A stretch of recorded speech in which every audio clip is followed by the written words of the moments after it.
Dipaksa nikah bab 41. Jangan lupa subscribe, like, dan komen.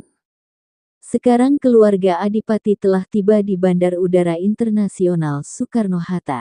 Aku tidak menyangka akan kembali ke sini, batin Dinda. Pikirnya saat itu, ia tidak akan kembali menginjakkan kaki pada negara Indonesia, namun semua hanyalah pikiran semata dan akhirnya kenyataan berkehendak lain. Yeyah, akhirnya tiba. Bahagia kan ayah? Iya sayang, sana cepat ikut kakek dan nenek, Momi harus bantu Aunty Wulan. Perintah Dinda pada Kanaya. Siap Mom, sahut Kanaya langsung berlari kecil mengejar kakek dan nenek yang sudah berada di depan. Dinda menggeleng kepala melihat tingkah putrinya, ia bahagia jika melihat Kanaya bahagia.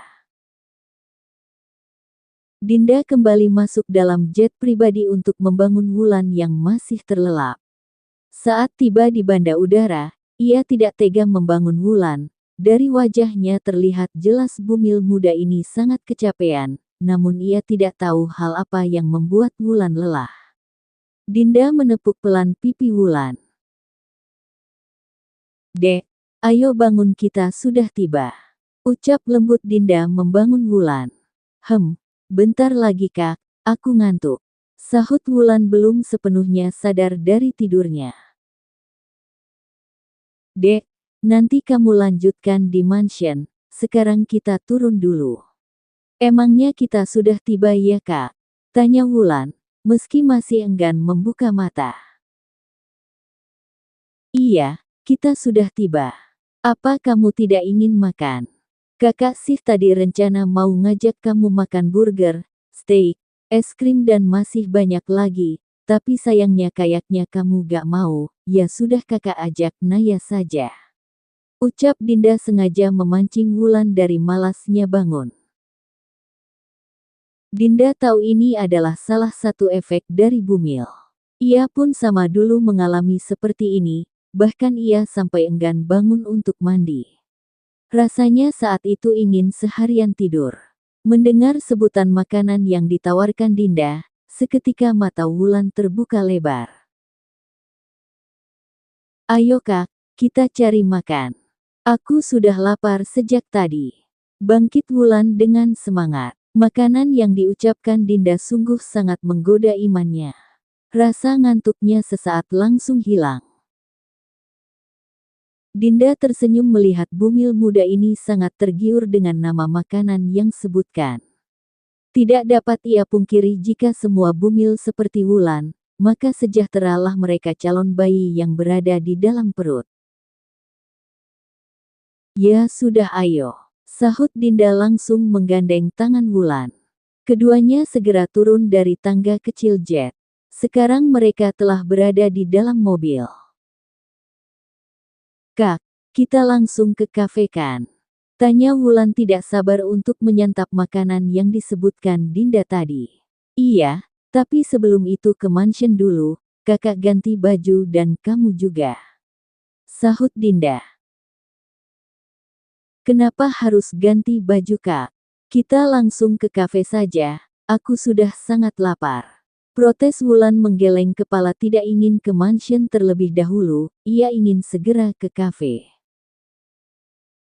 Wulan, kalau kita pergi dengan keadaan seperti ini, kasihan sama Dede di dalam perut kamu, dia tidak akan nyaman. Sebaiknya kita ganti pakaian dulu. Kakak janji hari ini kamu bebas makan apa saja yang kamu inginkan. Janji Dinda membujuk Wulan. Naya juga mau ikut Mom. Timpanya sejak tadi diam menyimak percakapan orang besar. Iya, Naya ikut, kata Dinda. Baiklah, aku mau, ucap Wulan. 2 jam perjalanan menuju mansion baru, akhirnya mereka tiba. Mansion yang akan mereka tempati adalah mansion lama Papa Naldo sebelum pindah ke negara Korea. Saat masuk ke dalam, Dinda terbuat terperangkap dengan isi dalamnya. Bagaimana tidak, di dalam sudah banyak perabotan rumah dan juga foto keluarga mereka. "Pa, semua ini?" Tanya Dinda tak lepas memandang setiap sudut mansion. "Bagaimana, apa kamu suka?" Tanya balik papa menatap wajah anak tiri sudah seperti anak kandung. "Aku suka, Pa, tapi semua ini sejak kapan?" Penasaran Dinda, lalu memandang kedua orang tuanya. "Papa sudah siapkan ini sejak memberitahu kamu jika kita akan segera pindah," jawabnya. Wulan melihat Dinda asyik ngobrol langsung mencela perbincangan mereka. "Kakak, kapan kita akan pergi? Aku sudah lapar." "Iya, kita berangkat sekarang. Pa, nanti kita sambung lagi ngobrolnya. Sekarang aku harus temani Wulan dan Naya makan," ucap Dinda. Sebelum pergi, mereka berganti pakaian sesuai perkataan Dinda sebelum. Berbeda dengan Kanaya, ia langsung berlari pada nenek Sofia saat melihat mominya pergi menuju kamar. "Ada apa sayang? Kenapa tidak ganti pakaian?" tanya nenek Sofia bingung melihat cucunya tidak bergerak menuju kamar, melainkan bergerak pindah posisi padanya. "Nek, Naya pinjam ponselnya dong." Mengulurkan tangan pada nenek Sofia. "Untuk apa?" "Naya mau hubungi Dedi untuk gabung makan bareng." Wah, cucu nenek ini gercep banget mau satukan Momi dan Dedinya. "Ini pakailah." Menyodorkan ponsel pada Kanaya. Melihat betapa besar ingin orang tuanya bersatu, Mama Sofia jadi sedih dengan nasib cucunya. "Nenek tidak bisa berbuat banyak sayang, nenek hanya bisa berdoa agar semua keinginan kamu cepat terkabul," batin Mama Sofia. Setelah menghubungi Alvaro, sekarang Kanaya sudah berada di dalam kamar bersama nenek Sofia untuk bersiap. Dinda dan Wulan sudah selesai bersiap, keduanya hanya menunggu kedatangan Tuan Putri kecil yang belum juga datang. "Naya, cepat sayang. Aunty sudah lapar, nanti Dede dalam perut Aunty bisa sakit kalau gak segera makan," teriak Wulan. Dinda menggeleng kepala mendengar alasan yang dibuat Wulan pada Kanaya. Tidak berselang lama, akhirnya Kanaya turun bersama nenek Sofia. "Maaf Aunty," ucap Kanaya saat tiba di samping mominya. "Ya sudah, kita langsung berangkat saja. Pa, Ma, kita pergi dulu." Pamit Dinda diikuti keduanya menyalin punggung tangan Papa dan Mama. "Iya, hati-hati di jalan," pesan Mama pada ketiga kesayangannya. Saat Alvaro ingin beranjak pergi ke ruang kerja, langkahnya terhenti karena dering ponsel tertulis nama ibu mertua. Pikiran Alvaro sudah tidak tenang, ia sudah memikirkan hal negatif yang terjadi pada kedua perempuan yang ia cintai. Tanpa memikirkan apapun ia mengangkat tanpa mengucapkan salam. Dan hal tersebut terus membuat ia tersenyum menggeleng kepala, saat mengingat ulang betapa bodohnya dirinya. Al, sungguh bodoh dirimu, bagaimana bisa salam dilupakan, syukur tadi bukan Mama Sofia, kalau ia mau taruh di mana muka lo. Maki Alvaro pada diri sendiri. Menatap pantulan cermin, ia hanya bisa tersenyum, mengingat perkataan Naya jika mereka berada di Indonesia, namun ia masih belum mengetahui keluarga Adipati akan menetap di Indonesia. Kanaya hanya berkata ingin makan bareng bersamanya, setelah itu langsung mematikan telepon secara sepihak. Apa ada hal penting yang membuat mereka ke Indonesia? Batin Alvaro bertanya. Alvaro tidak ingin terus menerka yang akan membuat ia semakin pusing. Alvaro menuruni satu persatu anak tangga. "Ma, Al pergi dulu." Pamitnya langsung menyalin punggung tangan Mama. "Mau kemana Al? Kenapa buru-buru seperti ini?" tanya Mama. "Nanti Al kasih tahu, tapi setelah pulang," jawabnya. "Iya, terserah kamu saja. Hati-hati di jalan." Dalam perjalanan Alvaro terus menampilkan senyuman. Entah kenapa mendengar kabar keberadaan mereka ia merasa hidupnya kembali berwarna. Mommy, kita makan di kafe dekat mall ya.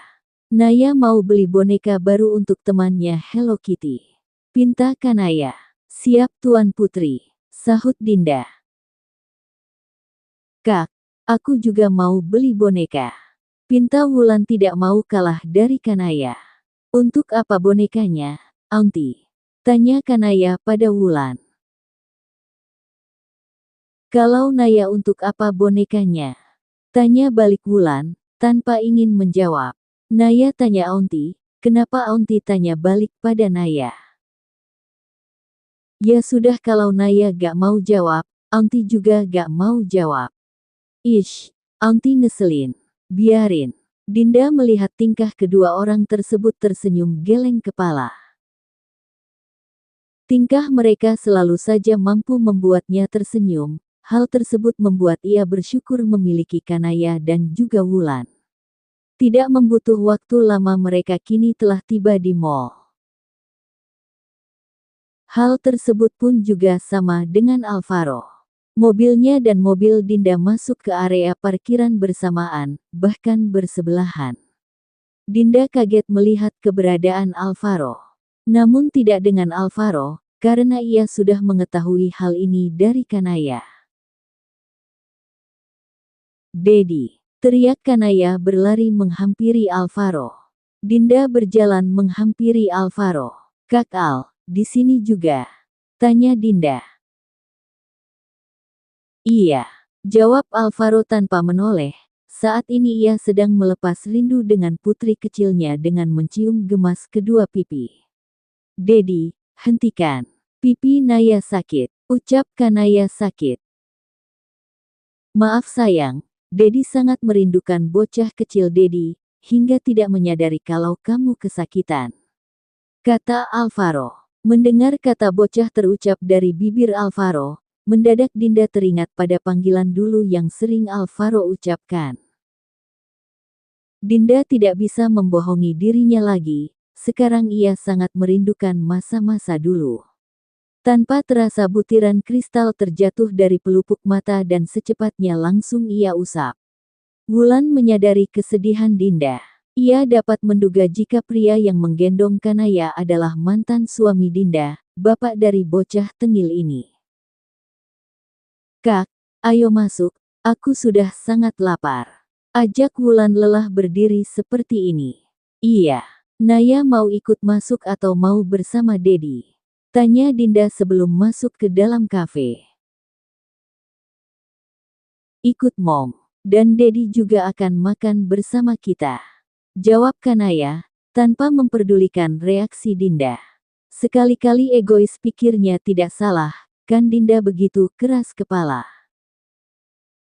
Dinda tidak tahu harus berkata apa, menolak. Kayaknya tidak mungkin, ia tidak ingin karena rasa canggungnya pada Alvaro membuat putri kecilnya sedih.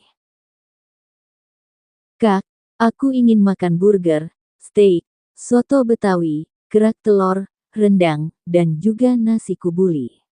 Ucap Wulan menyebut semua makanan yang menurutnya sangat menggiurkan di benaknya. Dinda terbelalak tidak percaya dengan apa yang didengar, apa bumil muda ini sanggup menghabiskan semua makanan yang disebut tadi. Rasa laparnya pun mendadak hilang, perkataan Wulan tadi sudah cukup mampu membuat ia kencang. Wulan sanggup menghabiskan semuanya. Kakak bukan tidak bisa membayar semua makanan Wulan, tapi, apakah? Tanya cepat Wulan memotong perkataan Dinda. Tidak, pesanlah sepuas kamu, kalau masih kurang katakan saja. Alvaro melihat reaksi Dinda seperti ini menjadi gemas, jika saja saat ini Dinda masih menjadi istrinya sudah ia pastikan akan mengurung dan membuat adik untuk Kanaya. Namun semua ia urungkan, biarkan semua berjalan seperti air, jika sudah saatnya akan berhenti sendiri. Aunty lapar atau doyan? Kenapa pesan banyak gitu? Jangan bilang karena Dede lagi. Tanya Kanaya menebak. Kenapa emangnya? Aunty makan juga untuk Dede dalam perut Aunty jadi gak masalah. Jawab Wulan. Alvaro kaget, pasalnya ia belum mengetahui keadaan Wulan. Ia menatap Dinda meminta penjelasan, bagaimana wanita muda di hadapannya hamil. Melihat tidak ada respon dari Dinda, ia membuka suara. Naya temani Aunty Wulan dulu ya, Dedi mau bicara sama Momi. Kata Alvaro bangkit seraya menggenggam pergelangan tangan Dinda. Dinda bangkit dan berjalan beriringan dengan Alvaro, mata pengunjung yang menikmati hidangan kafe menatap memuja pada kedua orang tersebut. Kecantikan dan ketampanan sepasang mantan suami istri tersebut begitu memukai. Usia Alvaro tidak menjadikan ia terlihat jelek, tapi semakin bertambah usia, ketampanannya semakin bertambah. Begitupun dengan Dinda. Kak, kenapa? Tanya Dinda dengan tangan masih digenggam erat Alvaro. Sekarang keduanya duduk di kursi berbeda dengan Wulan dan juga Kanaya. Apa benar yang aku dengar tadi, kalau Wulan hamil? Tanya Alvaro buka suara saat keduanya telah duduk. Iya kak, emang kenapa? Bagaimana bisa anak remaja sepertinya hamil? Siapa yang menghamilinya? Kini suara Alvaro tidak bersahabat dengan wajahnya. Alvaro kaget mengetahui anak remaja harus menanggung masalah sebesar ini. Melihat wajah pria yang saat ini masih berada di dalam hatinya, khawatir pada wanita yang jelas bukan siapa-siapanya, ia salut besarnya rasa peduli Alvaro kini membuat ia tersenyum. Ceritanya panjang kak, aku ambil intinya saja. Wulan diperkaos tapi dia tidak tahu wajah pria yang mengambil mahkotanya. Jelas Dinda, bagaimana bisa kamu mengetahui banyak tentangnya? Apa kamu? Alvaro menggantung perkataannya. Apaan sih kak? Aku gini-gini tahu jaga batasan, aku gak pernah berhubungan dengan pria manapun selain sama kakak. Ucap Dinda sedikit kesal. Seketika bibir Alvaro membentuk senyum mendengar perkataan Dinda. Ia terus memandang wajah gemas Dinda kesal padanya. Sayang, kalau kamu begitu makin cantik deh. Goda Alvaro dengan panggilan sayang pada Dinda. Dinda merona mendengar panggilan sayang dari Alvaro, saat ini pipinya sudah merah seperti kepiting rebus. Kebiasaan Alvaro ternyata masih melekat, Alvaro masih saja jago gombal. Sayang, pipi kamu kok merah? Goda Alvaro, lagi dan lagi berhasil membuat Dinda malu. Kata siapa? Mata Kak Al saja yang bermasalah. Bantah Dinda langsung memiringkan kepala. Aku serius loh, gak percaya coba sayang kamera ponsel. Kata Alvaro menyodorkan kamera ponselnya pada Dinda. Kak Al, jangan terus memanggilku sayang, bagaimana kalau Naya dengar? Protes Dinda tak memperdulikan sodoran ponsel Alvaro. Kenapa? Ini mulutku bebas dong mau panggil siapapun dengan kata sayang. Kata Alvaro. Terserah, awas kalau panggil aku dengan kata sayang depan Naya. Ancam Dinda menatap tajam Alvaro, saat ingin beranjak bangun tangannya langsung ditarik.